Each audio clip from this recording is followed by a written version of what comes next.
I look at the area which I presented today in my speech, I wouldn't call it only an industry, I would really refer to the bioeconomy as a sector, which indeed links various industries, starting from the production of biomass and food from agriculture, and then of course looking at non-food applications as well in the industrial biotech.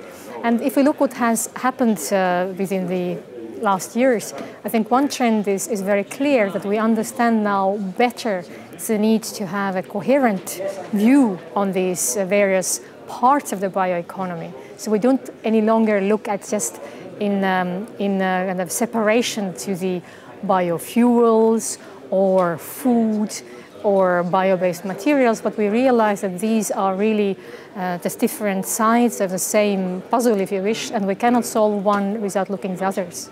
In short term, the challenge is really to create a more coherent policy framework as well.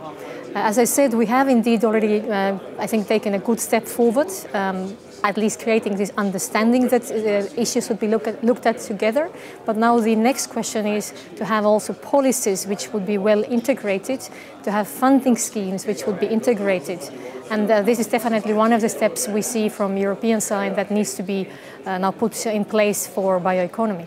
If we talk about bioeconomy, what we have in mind is an economy which has, as one component, a strong but sustainable and intensive agriculture, which can produce both the food we need as well as the input to bio-based industries.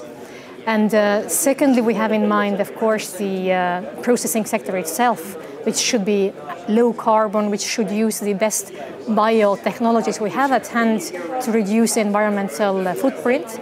And thirdly, we look at the need to also close the loop and have this recycling in place, reduce the waste and use the waste actually as input to bioeconomy.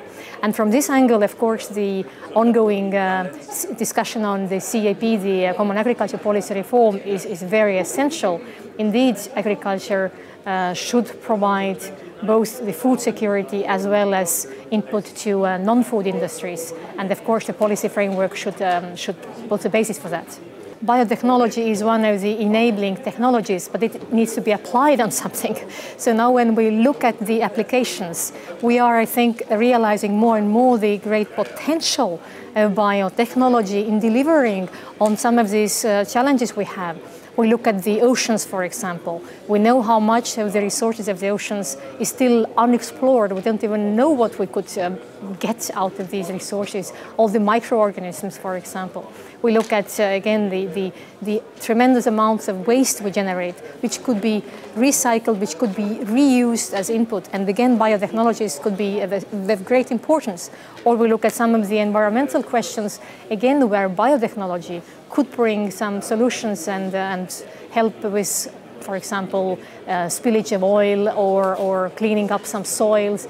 There are aspects which we haven't, I think, so much realized before, or which public at large has not seen as coming from biotechnology before.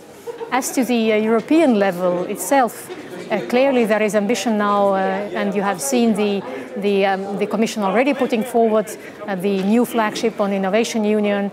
You have seen the strategy for Europe 2020 recently adopted, which among other things also calls for creating European bioeconomy.